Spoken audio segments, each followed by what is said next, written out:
ఎంత గొప్ప దేవుడు చూడండి. యేసుక్రీస్తు ప్రభువారు ఎంత గొప్ప పని చేశారంటే, ఆ రోజు ఆదాము హవ్వల కొరకు ఏ విధంగా గొర్రెపిల్ల బలైందో, నీ కొరకు నా కొరకు కూడా యేసు ప్రభువారు అలాగే బలయ్యారు.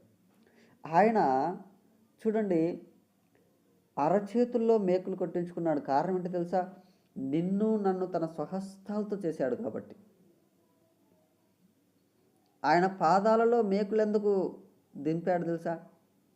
ఆయన మన మార్గదర్శి కాబట్టి, మన మార్గం తప్పిపోయినాం కాబట్టి, ఆ ప్రేమను అనుభవించాల్సిన ఆ మార్గం ఏదైతే ఉందో, ఆ ప్రేమను పొందుకోవాల్సిన మార్గం ఏదైతే ఉందో అది మనం తప్పిపోయాం కాబట్టి, ఆ మార్గాన్ని మరలా మనము తెలుసుకోవడానికి ఆయన ఆ పాదాలలో ఆ మేకులు మనం తప్పిపోయిన ఆ మార్గాన్ని ఆపడానికి ఆ పాదాలకు మేకులలా గుట్టేసుకున్నాడు.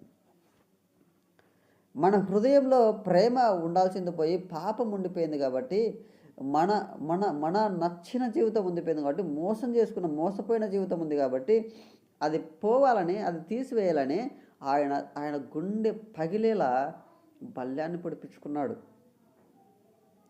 ఆయన నా హృదయంలో ఉండడానికి, అందులో ప్రేమను నింపడానికి.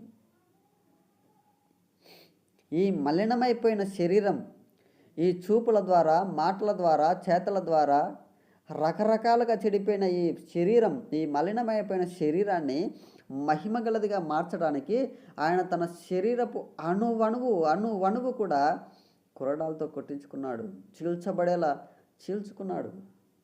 కారణం ఏంటంటే, నీలో నాలో మనలో పాపము పోయి ప్రేమ ప్రవహించాలని, ఆయన ప్రేమ ఎంత ప్రేమించాడో అది మనం అర్థం చేసుకోవాలని, ఏం సిద్ధపరిచాడో మన కోసం అది అర్థం చేసుకోవాలని, మనల్కి ఎంత మంచి భవిష్యత్తు ఇచ్చాడో అది మనం అర్థం చేసుకోవాలని ఒకసారి ఈరోజు ఆలోచన చేస్తావా? నీ స్థితిగతులు ఎలా ఉన్నాయి?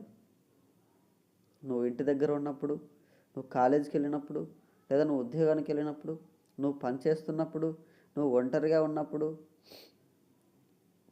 నువ్వు ఫ్రెండ్స్తో ఉన్నప్పుడు, నువ్వు చాటింగ్ చేసేటప్పుడు, నువ్వు ఫోన్ మాట్లాడేటప్పుడు, నీ ఎదురుగా ఒక వ్యక్తి ఉన్నప్పుడు ఎలా ఉంది నీ జీవితం? ఒక్కసారి ఆలోచన చేస్తావా?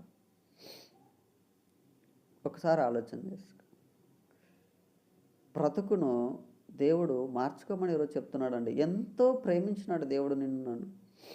ఆ ప్రేమను పొందుకోమని దేవుడు తన చేతులు చాపి అడుగుతూ ఉన్నాడు. అరచేతుల్లో చెక్కుకున్నాడు దేవుడు అండి. మార్గాన్ని చూపిస్తానంటున్నాడు, హృదయంలో ఉంటానంటున్నాడు, స్వహస్తాలతో చేసుకున్నాడు కాబట్టి ఆయన ఆ స్వహస్తాలతో మరలా బాగు చేయడం